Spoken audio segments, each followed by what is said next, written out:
Welcome to another episode of Marriott MBA Today. I'm your host, Jacob Hicks. Today I have the privilege of being here with Jessica Black. Welcome, Jessica. Thank you.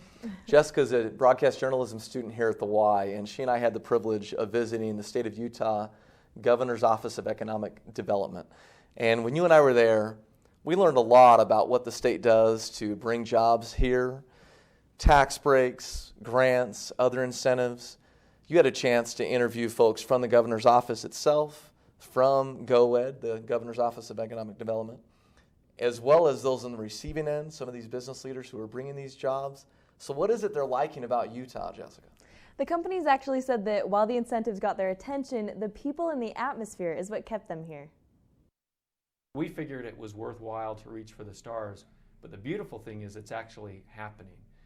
Adobe, eBay, and Goldman Sachs, three internationally known companies that recently relocated here in Utah, but they didn't find the place by accident. The State Office of Economic Development put out the bait and reeled them in. They'll look at construction abilities, they'll look at cost of land where we favor well, they'll look at cost of workforce where we favor really well. They'll also look at health of workforce. In addition to the existing benefits Utah offers, the Governor's Office of Economic Development also provide programs to help expand existing companies and recruit more to the state. One of these programs is the Corporate Recruitment and Incentives Program. They'll do a site visit and they'll come in and say, I'm from XYZ Corp, and they won't even say their company name 9 times out of 10. But as they narrow it down to 3 states, if we can get them here, we win the work. Chris Conaby is the managing director of the Governor's Corporate Recruitment and Incentives Program. He is proud to say that Utah has the most educated workforce in the nation and was ranked by Forbes magazine as the 3rd best state for business. At the end of the day, the governor can have an initiative, the governor can have a vision, which he does, but it really takes people at a ground level, at that working level, to be invested in the governor's vision. And we are grateful that we have good state employees. They truly care. They want to be more innovative. We create an environment where they can be successful, and then they are. Derek Miller is currently the governor's chief of staff, but used to head up the state's business incentives program. Derek earned a master's degree from BYU's Marriott School. He says that fostering business is one of Governor Herbert's main priorities. That includes investing in roads, rail lines, and other incentives to make people want to move and work here. I think keeping taxes low is so important. But equally important, and we find this in talking with business leaders, is regulatory costs to the business. And we think about regulations like weeds in the ditch. They just grow, and unless you come in and get rid of them, they stop that flow of commerce. For example, the Goldman Sachs operation in Utah is now the company's 2nd largest location in the United States and the 4th largest in the world. They now employ more than 1,400 workers here.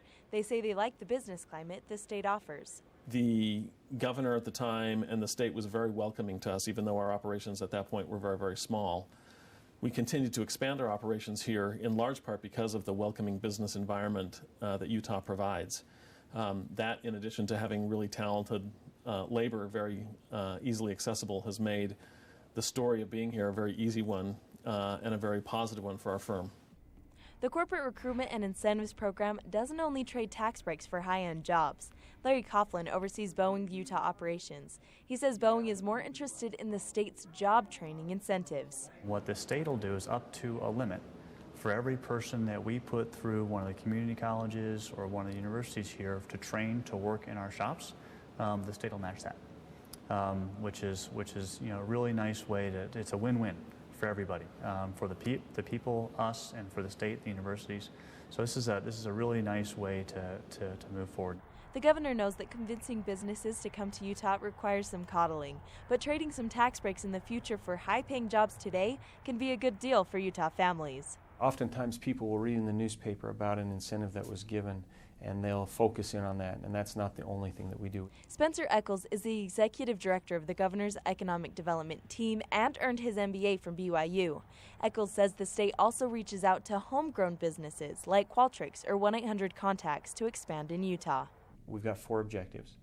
It's basically grow from within, which is strengthen and grow existing Utah businesses, both urban and rural.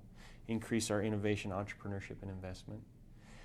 Increase our national and international business, and key most important, the glue that holds us all together is prioritize education to develop the workforce of the future. Jessica, business growth in Utah continues to accelerate, doesn't it? Yeah, it's really exciting, and it's exciting to see the role that the students are playing also. Kudos to those graduates of the Marriott School who have a great influence in this arena, and those who were so willing to allow us to interview them. Jessica, great story. Thank you. Thanks for letting me be a part of it. And thank you to all of you viewing and tuning in for another episode of Marriott MBA Today.